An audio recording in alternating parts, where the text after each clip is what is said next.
A guerra entre Israel e o grupo terrorista Hamas completa 100 dias nesse domingo, com a possibilidade do conflito chegar ao fim, uma possibilidade pequena. Inclusive, o primeiro-ministro israelense Benjamin Netanyahu garantiu que ninguém vai parar a ofensiva, principalmente até que reféns que ainda estão em poder do grupo terrorista sejam libertos.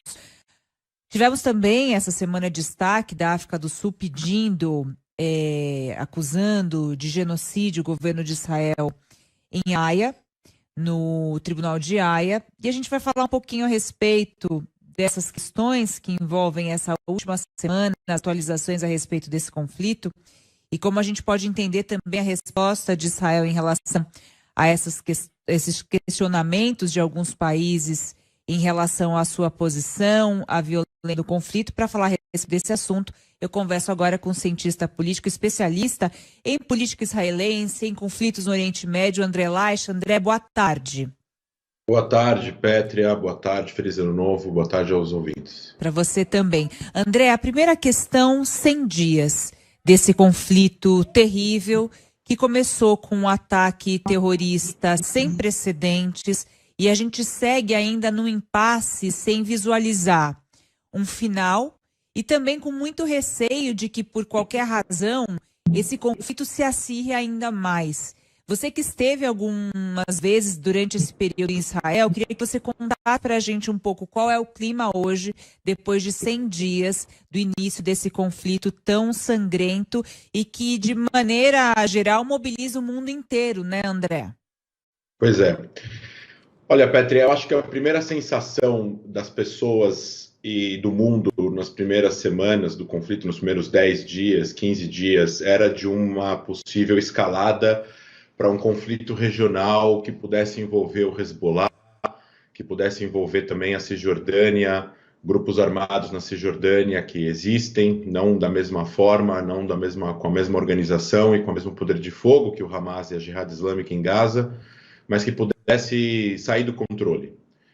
O envolvimento dos Houthis também, né, atirando mísseis contra Eilat, né, no extremo sul de Israel, e também depois, posteriormente, atacando navios no Golfo, né, no Golfo perto do Iêmen, que podia prejudicar também as navegações comerciais mundiais.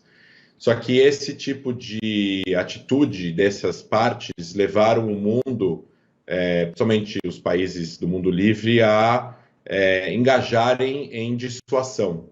E essa dissuasão aparentemente funcionou, né? Existe um conflito entre Israel e o Hezbollah de baixa intenção, apesar de hoje terem sido mortos 2 civis israelenses com um míssil antitanque contra uma comunidade israelense, mas o interesse das partes de aumentar isso para uma guerra aberta não existe neste momento, porque nenhuma das partes vai se beneficiar do conflito aberto total, principalmente o Hezbollah. No fato, Israel é mais forte que o grupo, apesar do grupo ser muito mais forte que o Hamas, então não há um interesse por um conflito maior. Então esse medo inicial, ele cessou. Existe, claro, um contingente, uma preparação, todo um alerta, caso as coisas aconteçam de forma diferente, mas o curso das relações na região e das trocas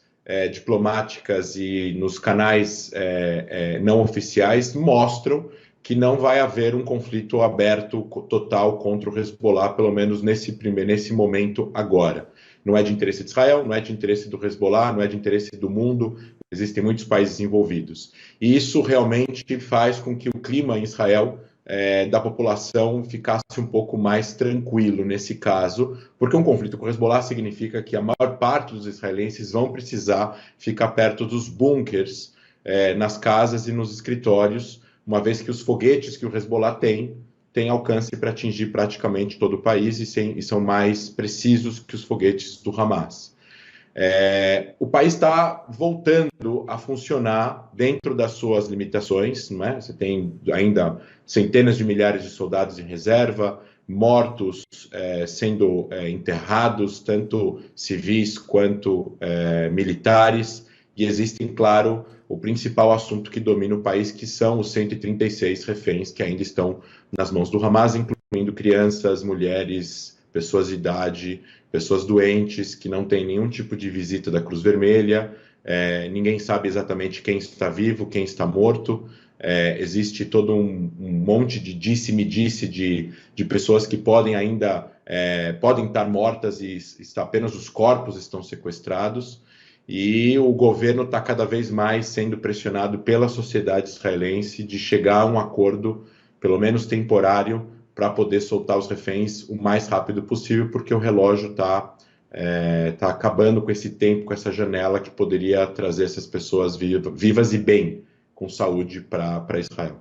E devido a essa falta de, enfim, esses reféns que ainda são mantidos sob o poder do Hamas, qual é a situação de conflito hoje, André, nas fronteiras? Ainda se tem bombardeios nas regiões? Não? Se tinha muito essa questão, inclusive humanitária, que foi falado muito no início do conflito, inclusive sobre essa estratégia de guerra do próprio Hamas de usar as pessoas, os sequestrados, como escudo, e o próprio Hamas, como terrorista, não se preocupar com a sua população no estado de guerra. Como é que hoje está essa situação?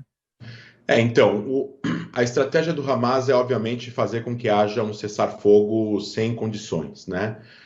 Se o cessar-fogo acontece com a continuidade da existência do Hamas na região, sem que exista, por exemplo, um acordo para que o Hamas se desarme, ou todas as lideranças do Hamas se rendam, ou, por exemplo, deixem a região e partam para algum país no exílio, tudo isso vai demonstrar uma vitória, entre aspas, para o Hamas, algo que o Hamas está buscando desesperadamente desde o início da guerra, uma vez que eles não têm como ganhar uma guerra militar de Israel, todos nós sabemos disso.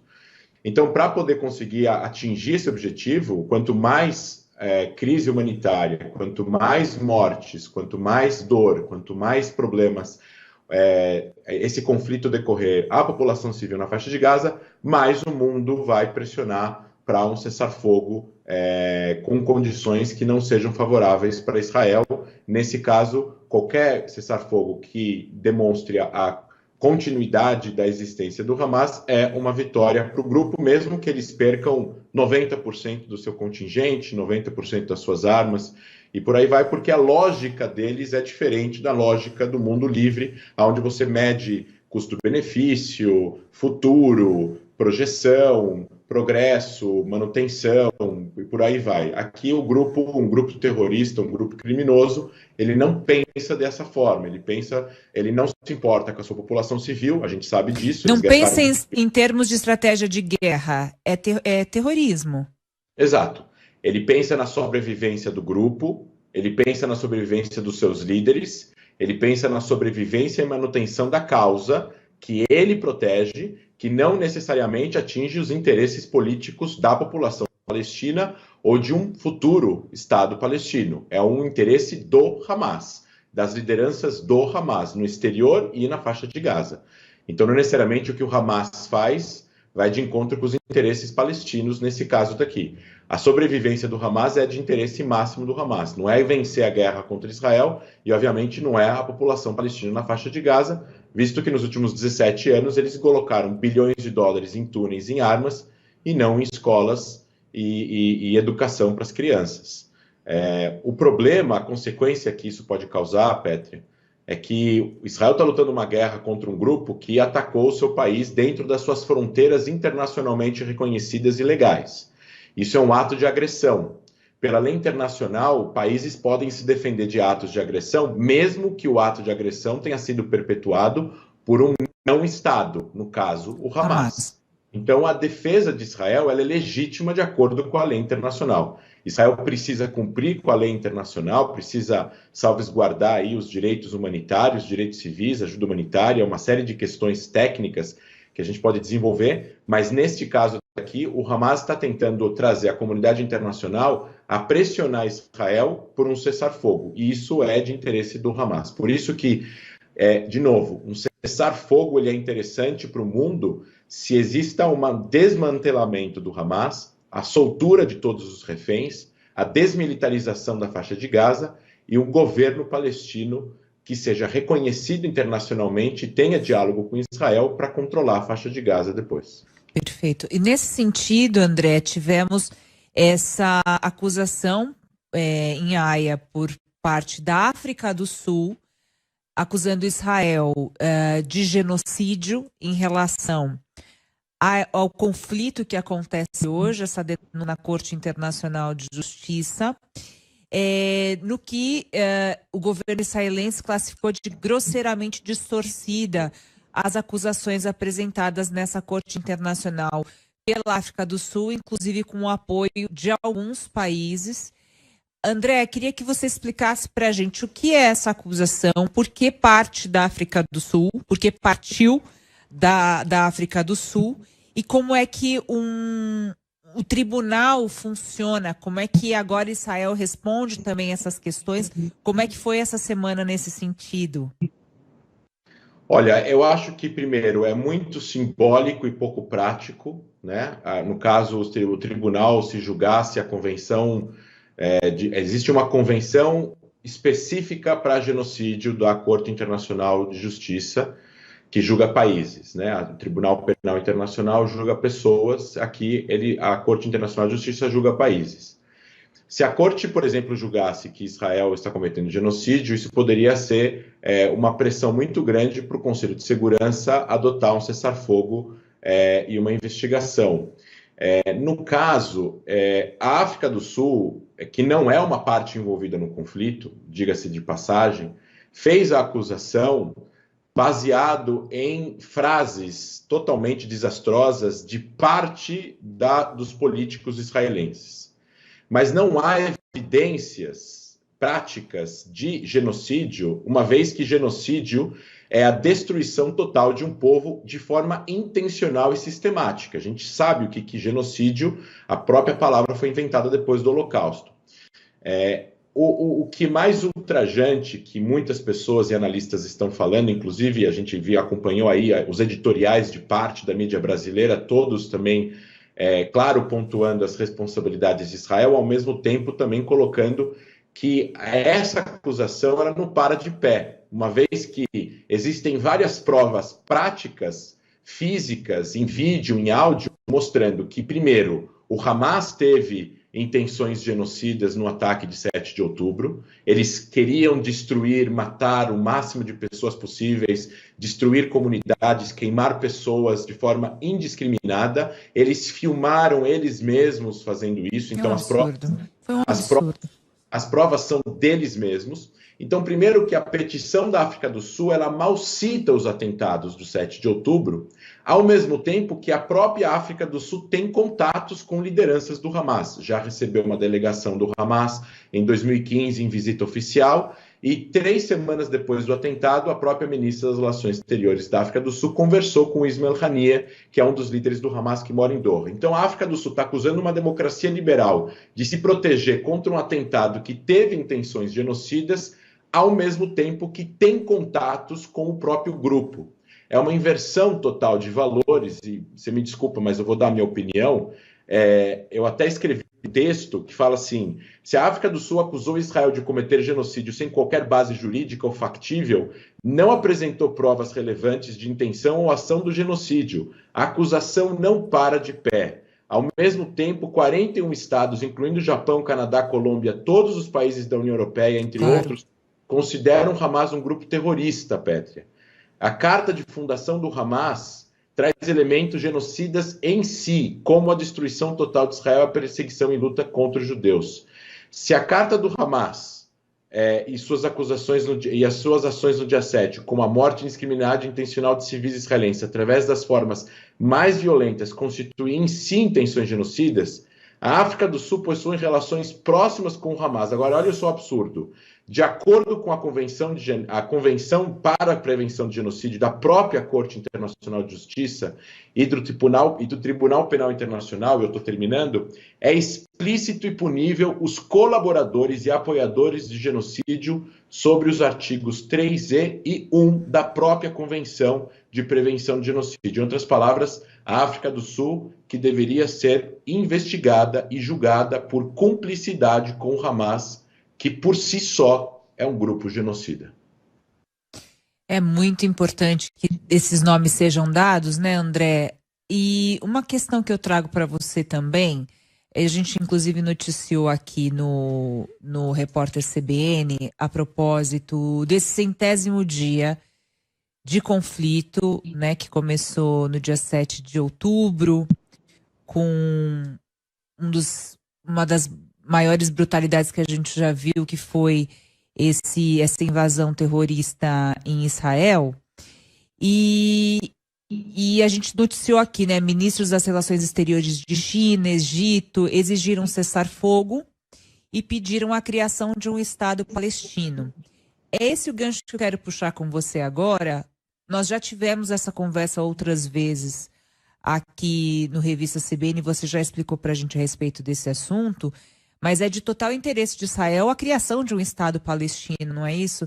Qual é o empecilho para isso hoje? E quais seriam os benefícios para a região da criação de um Estado forte e democrático na Palestina hoje, inclusive para Israel e para as populações dos dois lados? Olha, Pétria, essa é uma questão já que tem pelo menos 100 anos, né? Foi proposto a criação de um Estado para os árabes da região da Palestina em 1936, pela Comissão Peel, em 47, pela ONU na Assembleia Geral, na decisão da partilha. Foi proposto um processo de paz duradouro em 67, na Resolução 242, que tampouco foi aprovada pela Liga Árabe e pelos palestinos. Depois teve duas propostas israelenses, tanto em 2000 quanto em 2008, e as duas propostas não foram respondidas. Eu acredito que a resposta para a sua pergunta está em que tipo de Estado palestino será criado, né? É claro que, de forma utópica, é de interesse de todos na região, acredito que tem que ser interesse também de Israel, que exista uma solução para um conflito onde cada povo vai ter a sua autodeterminação respeitada em paz e segurança. Se existisse paz e segurança, se não existissem grupos terroristas, se existisse um governo realmente democrático em Ramallah, a gente sabe que ele não tem eleições, é corrupto, paga salários para terroristas presos. Pra vocês terem só uma ideia desse absurdo, eu estava escutando também a mídia israelense, quando eu estava lá fazendo os nossos trabalhos educacionais, a autoridade palestina vai pagar salário para os terroristas de 7 de outubro que foram presos e não morreram nos confrontos. Não é o Hamas que vai pagar os salários, é a autoridade palestina que vai pagar esses salários. É a própria autoridade palestina que o mundo pede que negocie com Israel que vai pagar salários dos terroristas de 7 de outubro que invadiram Israel e mataram crianças em casa. Então, todo esse contexto social dificulta a confiança. Para que a confiança seja criada, para que o respeito mútuo seja criado, precisa cessar totalmente os interesses da destruição do Estado de Israel como Estado judeu e democrático em qualquer território daquela região. Depois que esse conceito for resolvido, aí as negociações técnicas, onde vai ser a fronteira, onde vai ser a capital, o que vai acontecer com Jerusalém, os refugiados, isso é mais fácil de resolver uma vez que ambos aceitem. Eu sei que os governos israelenses têm governos mais ou menos favoráveis a acordos políticos e concessões, mas acredito que a sociedade israelense entende que isso é necessário de forma estratégica para um futuro, porque não tem como isso durar para sempre, né? Vai ter uma hora, vai ter que se resolver. Mas ele tem que se resolver com o interesse do governo palestino, que precisa tirar a sua retórica de tentativa de destruição de Israel, claramente a dissolução de todos os grupos terroristas da região. Isso só vai acontecer quando o próprio grupo decidir se desmantelar, que nem aconteceu na Irlanda, que nem aconteceu em outros lugares, que nem aconteceu na Espanha, com o grupo separatista ETA, e por aí vai. porque isso vai levar, então, a uma confiança internacional e, posteriormente, a criação de um lar para os palestinos. Sem o desmantelamento do Hamas, sem o desmantelamento da Jihad Islâmica e sem o fim dessa retórica de que Israel não tem o direito de existir, que os judeus não são nativos daquela região, ou de que Israel não tem o direito de ser um Estado do povo judeu, não tem como Israel, por mais esquerda que um governo israelense seja, de assinar a paz com os palestinos e ceder, porque isso seria perigoso e até mesmo suicídio para a segurança nacional do país. É importante que você traz essa questão, né, André? A gente já teve algumas conversas a respeito disso, que é a conversa partindo de uma premissa democrática, né? Primeiro, a gente começa uma conversa madura a respeito desse assunto, partindo da premissa que a existência de Israel naquela região é inquestionável. Assim como também a presença dos árabes palestinos ali é inquestionável, são povos irmãos que crescem juntos e precisa se haver uma discussão saindo de maniqueísmos e simplificações. É complexa, mas precisa ser uma conversa democrática. E isso é muito, muito importante o trabalho que você vem fazendo nesse sentido. Uma última pergunta para você, André. Quando houve esse ataque no Irã, a semana passada, por meio do Estado Islâmico, houve ataque, você achava que podia ser Israel, né? No primeiro momento. E aí era o Estado Islâmico que reivindicou a autoria do ataque com 2 bombas no Irã. Você não acredita que possa haver uma escalada de conflitos regionais nessa região, por conta até dessa fragilidade que nós temos hoje em relação ao conflito Israel-Hamas, e conflitos que possam acontecer agora, Estado Islâmico também com esse atentado? Como é que você vê essa questão para a gente acompanhar nos próximos dias, nos próximos meses?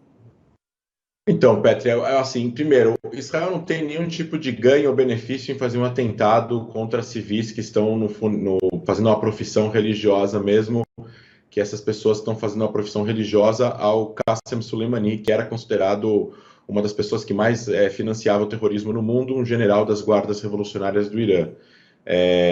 Quando Israel efetua eventualmente ataques contra alvos iranianos, são alvos pontuais que estão totalmente envolvidos, né, nessa guerra fria, quente, que existe entre Irã e Israel há muitos anos. Obviamente o Estado Islâmico é um fator aqui, ele é inimigo dos iranianos, também é inimigo de Israel.